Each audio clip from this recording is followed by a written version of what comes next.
next we have John Wolf.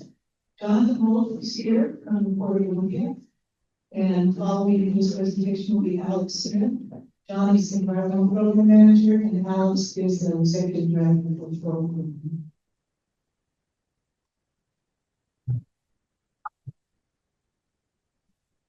Oh, good morning. Thank you for inviting me here today. I'm going to talk about the environmental manager for the Olympia. I'm going to talk about the biodiversity project. Okay, I'm starting with this slide because it shows just how much has changed in Olympia. This is the Sanborn insurance map from about 1900 on top of a recent Google map. And this blue line here shows the outline of the original shorelines. You can see West Bay here, most of the shoreline there is filled. You can see just how much filled in Great Capital Lake. Of course, the Philippine Peninsula. And then most people don't know existed is this school here in East Bay that was also on the lake of fill along East Bay. So it's amazing how much has changed in 150 years. And like I say, most people I talk to don't realize just how much.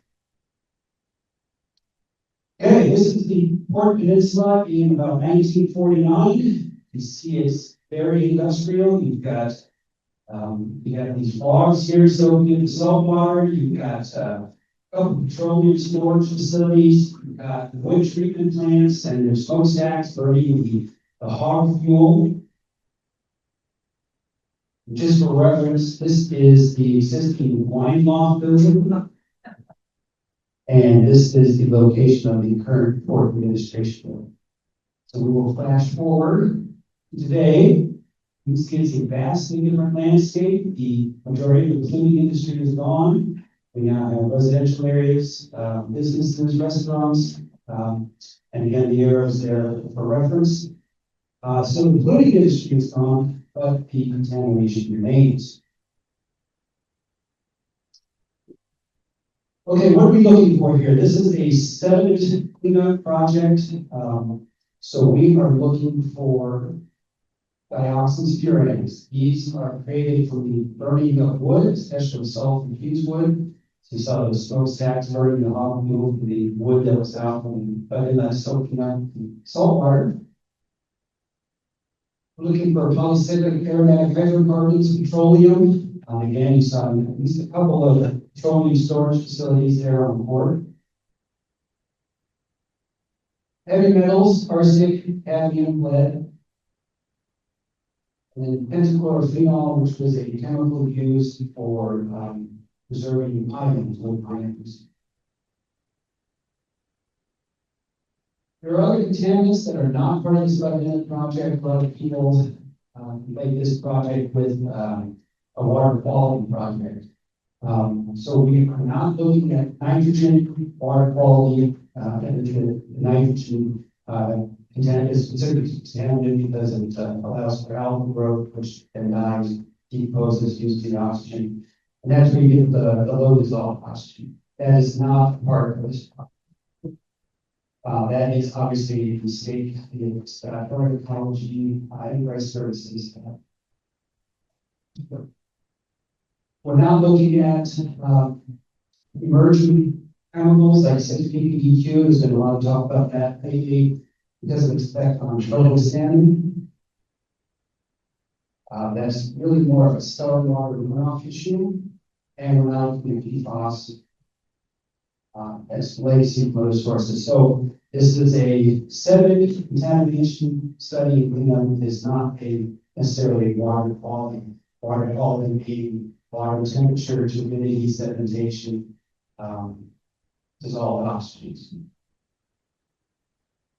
Why are we doing this? Well, simple answers. We have a legally binding agreement with the Department of Ecology through the model process, Model Toxics Control Act.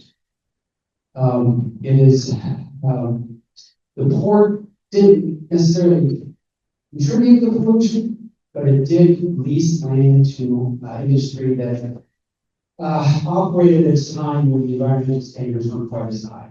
The port recognizes this and is taking the lead role in this agreement So this here outlines the modeling process. We are roughly at stage 3, which is the remedial investigation. That's where we go out, collect samples, send it to the lab, get the information. Then we'll use that to come up with a cleanup action plan and a design for cleanup. Along that goes reports on source control, for instance, that will look for potential sources of ongoing future contaminations. We also deal with that. And there's a lot of concern about it, but we're just going to clean it up and see it clean it again. We're concerned about that too, and we're going to take that into account. So we have completed the project area is all of the inlet south of Oilers. It's not completely defined yet, but to make it manageable, we separated it into 3 sub areas. So we've got East Bay, which is sub area 1, West Bay is sub area 2, and then the area to the north, which is not completely defined yet, is sub area 3. We've completed a sampling in both East Bay and West Bay. The results, almost all the results back. East Bay, we have all the results. West Bay, just about that. You can see here the density. This is an example of the density of the sample locations in East Bay, West Bay look very similar. We're finding that majority of the sediment is below at or just above background levels. We're not finding any unexpected extreme hot contamination. We're talking about partial liquidity here. I think some people have in their mind it is basically radioactive sediments and get close to it, just acidic. That's not necessarily true. It is above background levels, but we're not finding anything hugely concerning. We are finding some elevated areas like in the Moxie Creek area. Under some of the marinas, you expect to find the hydrocarbons, petroleum products under those. And then a few spotty areas and some other spots. And right now we're planning for sampling in sub-area 3. We're hoping to do that early in 2026. So what are some of the options here? People call this a dredge project. I've heard originally was the dredge project. And certainly dredging is part of it, but we're finding that a lot of the contamination is, again, just very low background level or in areas where there's very little disturbance. And so we may not have to dredge quite as we may have originally thought. But dredging is an option, and there is possible that we can even use that for beneficial reuse, maybe similar to sea level rise mitigation on this one. We're going to hopefully be able to do a lot of mapping or monitoring advanced natural recovery, basically letting Mother Nature do her work. We found that there's not a whole lot of previous samples, but we're finding that in some areas that actually natural attenuation has actually improved sediments. So we're hoping that we can cap, which is bringing clean sediment, later clean sediment on top of the contaminated sediment as a way to kind of kickstart things. Or even just leave it alone and let Mother Nature continue doing her work. There are open water sites where clean sediment can go. I don't know how much we're going to have of that, but that is another option. So timeline. The agreed order right now gets us roughly through 2028. And that is to determine the depth and breadth of contamination. Does not yet include cleanup. So we expect that overall to go through about 2028. Right now, we're doing sediment sampling and everything goes as planned. That should be completed in about 2026. And then, as I say, because we broke it up into 3 sub areas, we can move along per each sub area while we're working on the next sub area collecting data. So if funding comes along, we can start cleaning up in East Bay, 2027, 2028, by West Bay, clean up to the north, and then dam removal, right here, sometime middle of 2030.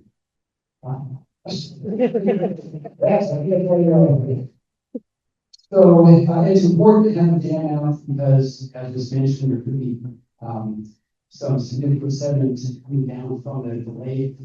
And if we have an engineering plan that says we have to dredge certain areas in the West Bay, for instance, and then a whole bunch of sediment comes on top of that, it's just we increase the work, increase the amount of dredge. So we want to make sure that we get West Bay at least done prior to that. So that is my brief presentation here. Please go to our website, olympia.com/byinlet. We've got a great team that does a lot of work, writing updates and information for the public there. We've got emails, we can sign up for an email list, we get our blogs, the environmental blogs we send out. And you're also welcome to email me, either Jonathan.byinlet or byinlet@olympia.com. And I think, oh, yes, please. Yeah, just on more universal, the federal, are you affected by the federal? Giving that current administration, is this project affected by the federal type of activities, or is it fully funded? The question is about federal funding. How much are you relying on federal? At this point, none. We're in phase one, which is the remedial investigation. We're looking at about the $20 million. We've got $12 million in remedial action grant funding from Ecology.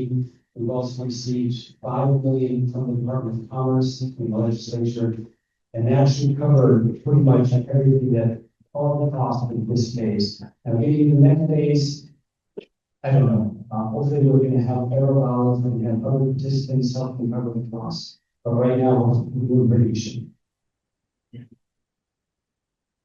Yes, thank you.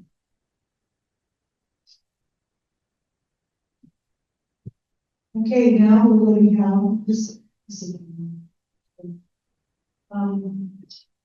Alex Smith, who's the executive director of Olympia, I think is going to talk about her watershed. There's a watershed district being proposed.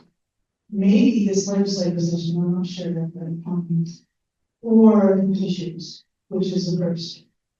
One of the things I'd like to say while we're getting the presentation loaded up is I serve on the board of Olympia Citizens Advisory Committee, and I am working specifically on flooding cleanup with John and Sean Gilbertson and another group of citizen POCAC members that are working on a story now for the flooding cleanup project. So I would love to hear from people who have ideas or would like to like me to pass things on to the Citizen Advisory Committee and on to the Port Commission for the project.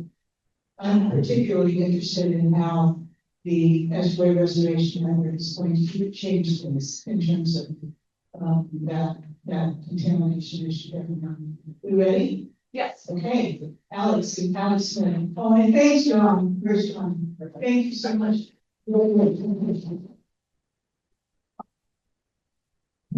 So I apologize in advance for the quality of that presentation. This is I'm going to talk a little bit about my idea. I talk to Sue about, and I talk to sort of flow guys to people. It's not sort of an important idea. So I put together my presentation. Don't make an extensive PowerPoint skills. So I'll just advance.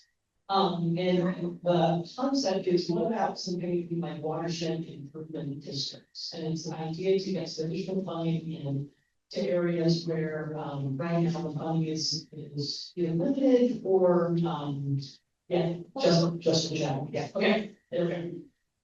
Let's see. So the challenges I've worked in environmental areas for a long time, and I've seen some challenges. So for instance, when it comes to salmon recovery, at the local level, folks do a great job of identifying what the needs are. I mean, you heard this morning from Cole, all the great stuff we're doing in Wire 13 for the Deschutes. So you get this awesome sort of local planning, but then money for the projects either comes from the federal government or it comes from the state, and it's always limited. And so it's very hard for folks in the local area to really emphasize and achieve all their priorities. So I'm thinking, how do we get some additional money? Similarly with stormwater pollution, and municipalities are really challenged to put in treatment systems for their urban runoff. And that's where you get the things like the 6 ppq, there are phthalates that come off the roadways and things. And so, can we find a way to get some additional money into stormwater treatment and controls? And then the last one is on contaminated sediments. For some contaminated sediments, especially in urban areas like the lower Deschutes, the model that we have right now is the model toxin control act that John talked about. And that is really based on polluter pays. And it's super easy to understand that when you got something like we had out of the north end of the port, with it's the cascade wholesale. So you have farming cascade, they're treating wood, they're dumping stuff in the ground. You know who the polluter is, they should pay for it. They pay not enough, but they pay. So where it gets harder is when you have an urban environment and a lot of the contamination is actually from stormwater runoff. How do you make the polluter pay then? In some ways, it's sort of all of us. And so how is there a way for us to all kind of contribute? So this is where my little brain is watershed, really should call it watershed improvement districts. Is that a potential way to get additional funding for all these different levels of issues? So there's a couple laws right now at the state level. There's special purpose districts. And those are for a very specific purpose. Our governments and municipal governments are general to replacing governments, so special purpose very specific. So I live in Lacey here, Long Lake, and we have Lake Management District. And that is a body that has an own governing body of elected or appointed officials. And they can raise revenue. They can either do a tax levy like on your property, certain amount per thousand of assessed value.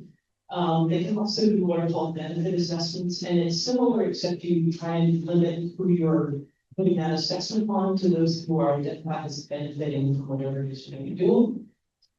They can also issue debt, issue bonds, and they can also levy fees and charges. So that's one model. A second model is a local improvement, which is very and those are specifically financed like big money capital improvement projects. And they're financed by an assessment on the properties in each specific geographic area. But they have to be approved by the local government. And they also have to be approved by the property owners who are going to get affected. So if you're going to get an assessment on your property, you have to be part of the vote to approve that. And there's also no separate governing body. And this thanks Thurston Conservation District. I was just trying to find Thurston watersheds. And my thought was, what if we created watershed improvement districts where everybody who's within the geographic boundaries of a watershed could contribute financially or be part of a governing body that looked at what's the most important thing for the watershed, and how do we as a local entity help fund that most important to help the watershed. So just exploring the idea now, I've floated it by some people. If it's something that's viable, we have a lot of support for it. I'd love to float legislation in the 2027 session. And I welcome people's thoughts on this and people think bad idea, good idea. I will say I did some Googling, and there are some watershed improvement districts in Eastern Washington, but like the wireless system, those are all focused about the resource and the availability of the resource. Like, is there enough water for all people who want to use the watershed? None of them have been focused on, hey, what can we do to help the overall health of the watershed? So that's my wild, crazy idea. And I'd love to hear from folks. That's not my phone. I'm not sure why that's in there. But that is my email. So feel free to email me and if you got thoughts on that. And yeah, along with our sort of a movement for watershed.